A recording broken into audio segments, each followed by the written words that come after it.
We read this morning in the papers, partly from NatWest Bank survey, but also other general research, that the poorest 25% of the population face a £1,200 hit this year, while 2.5 million more people are heading to be paying higher rate taxes because the thresholds have been frozen by the Chancellor of the Exchequer. I mean, that is a complex, double-sided nightmare, isn't it?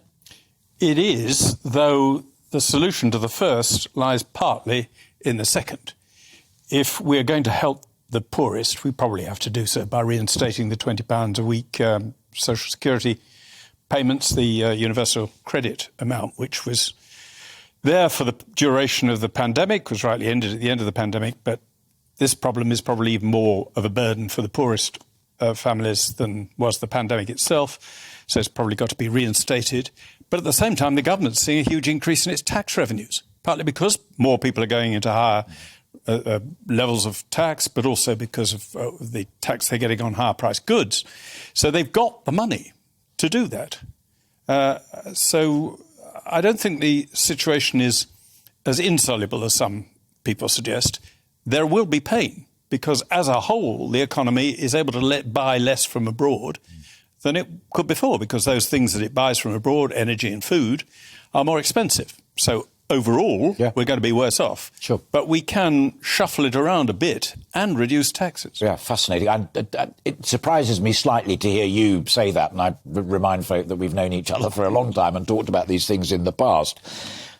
The whole point about the threshold is that it also sends out a signal to somebody in the squeezed middle, as it were, because we're talking about people who are earning 35, 40 grand a year, saying, you work harder, you put in an extra shift, you put in those extra hours, you learn a little bit more, and poof, we'll have some more of it. The huge advantage of increasing those thresholds as much as possible is to say, work hard, put in the hours, and you know what, you can keep even more of it. Where's that gone? Well, I certainly want to see that. And we're in a position, actually, to relax the pressure on incomes, taxes on incomes, the national insurance charge, that the Chancellor couldn't foresee when he had his budget. He didn't realise how much extra revenue he was going to get. Or if he did, he didn't take it into account. So I think he's in a position to ease some of the squeeze he was putting on people. And he needs to, because there's another squeeze coming from elsewhere and abroad. Yeah. In the long run, yes, we want to see lower tax rates across the board. Yeah, but you would go along, and you're too good a politician not to know what the backdrop to the story is. It's Labour that's calling for an emergency budget. That makes it very difficult for a Conservative Chancellor to agree to an emergency budget, because it'll look like an open goal score for Labour. Well, I don't think that worries too much. If he does... That's a fascinating answer. So the problems, as you say, keep those thresholds where they are so the tax revenue comes in, so that Peter Lilley can say we need to restore the £20 a week universal credit boost. I think possibly you can actually withdraw some of the tax increases that have been announced and still have enough extra revenue to reinstate for a time the £20 a week. Obviously, I'm a former Social Security Secretary, so perhaps that's why I look at that £20 a week as the natural option. There may be other ways of doing it, but that seems to me the natural option of helping the poorest. Yeah. Fascinating.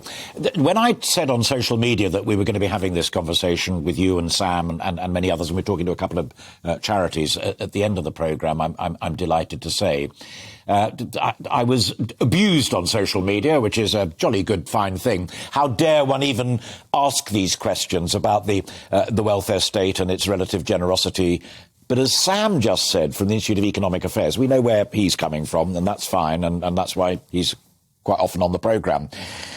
But we haven't had a really fundamental debate about what the welfare state is there for, what it can and cannot do, should and shouldn't do, for nearly 70 years. You tried with little lists, but there's a kind of reluctance.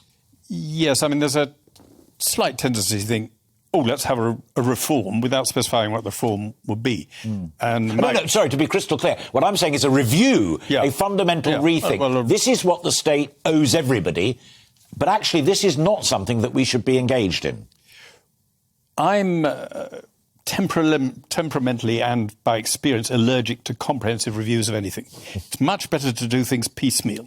a bit at a time. When I was Social Security Secretary, I reformed 1 or 2 benefits a year for 5 years, rather than trying to do all of them in one go. My successor, actually, Ian Duncan Smith, did do a more comprehensive review with social credit. I was going to say, resulting in the universal credit. Universal credit, which actually, to his credit, he did much more effectively than many of us thought would be possible. So that was a fairly comprehensive review.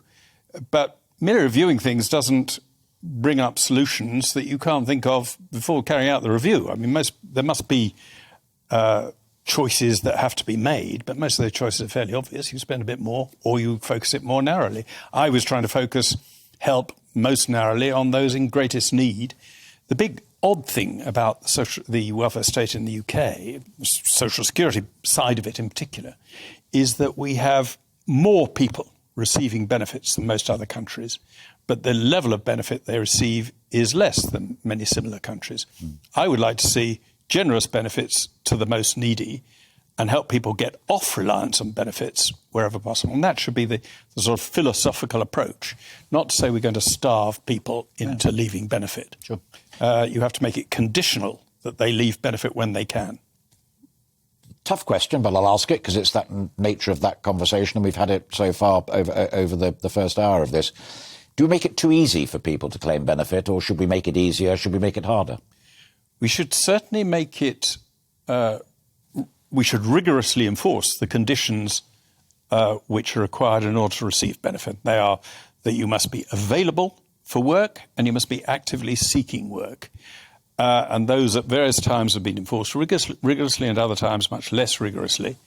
The great thing is when you do enforce it rigorously, people do get back to work and then they feel grateful that they're back into work because they feel the pride of self-sufficiency. But you've got to have the benefits available for those who simply cannot find work or through incapacity or whatever, or age, cannot work. You've got to have generous benefits for them. But you can be more generous to them if you're more rigorous in your enforcement on conditions for those who can work and should work, can save and should save. I find in-work benefit offensive. Morally offensive, and economically offensive. If a company's good enough to set up and produce goods and flog them wherever it might be, supermarkets or car showroom, no matter. I mean, car companies don't do it. But the idea that you offer somebody a salary, a wage of X, but it needs to be topped up by every other taxpayer in the country to make it viable is just fundamentally wrong, isn't it? Not really, no. If the amount of value the person contributes to the product or service that the employer is producing is X, he can't really afford to pay them X plus 50%. If he does, he'll make a loss on employing them and he won't employ them. But if that's the ratio, should he be in business? Well, OK, but then you're saying that person shouldn't be employed. So I was inclined to think, OK, in-work benefits were the answer. The alternative is to raise the minimum wage. And I was afraid that raising the minimum wage would destroy jobs at the lower end. I remember the now argument I'm happy to say I was wrong. Yeah. We've raised the minimum age and we still have a very low level of unemployment. So therefore, let's rely on the minimum wage at that level to ensure that employers who are employing the lowest productivity labour do pay a reasonable amount. Without too much going on in work benefits. The main in work benefits are, of course, for those with families, to make sure that they can both work and support their families. And that should remain the case. Yeah, with no limit on the size of those families. Well, there is now a limit on the number of children they can get benefit for, so that they are therefore in the same position as a working family. They think, well, can I afford an extra child? Be lovely, but perhaps not at the moment. So that's another of the brave reforms that my successor, Ian Duncan Smith, introduced. Yeah.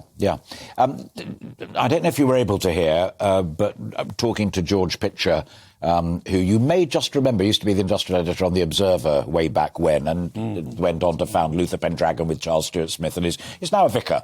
And a lovely conversation with him.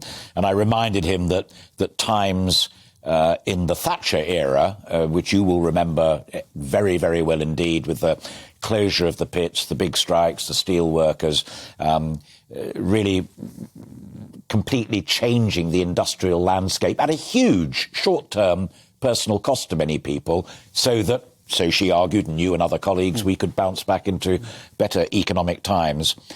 George said it's getting close to being that bad. It's not quite that bad yet. Now. Well, there's a danger that we go back into recession.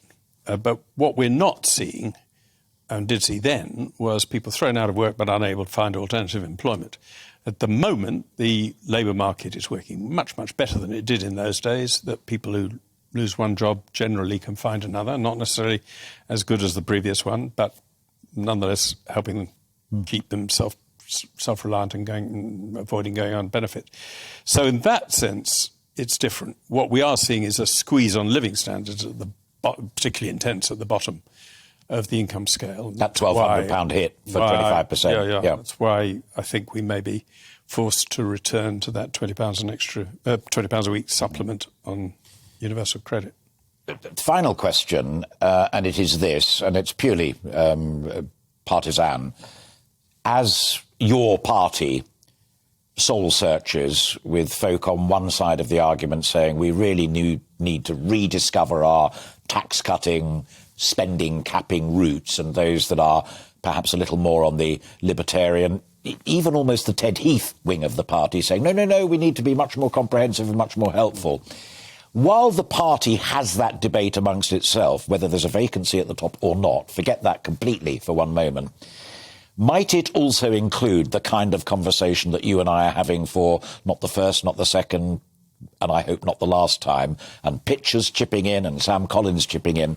Is the party up to having that fundamental debate about what the state's really about? It's a constant debate in Conservative circles, and it's always going to be a matter of balance and degree. We're not going to go to a sort of night watchman state, one end of the extreme, or a socialist state at the other.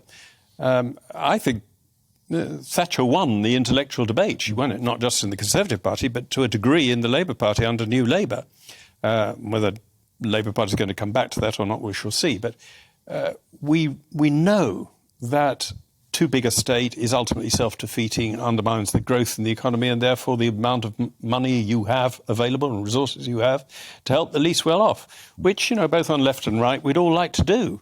But the right says we can only do that if we have a vibrant, free enterprise, competitive market economy with as low taxes as possible while still maintaining that threshold. It's most difficult at the moment because of this sudden reduction in the value of what the economy is producing, having to go back a step. Yeah, fascinating stuff.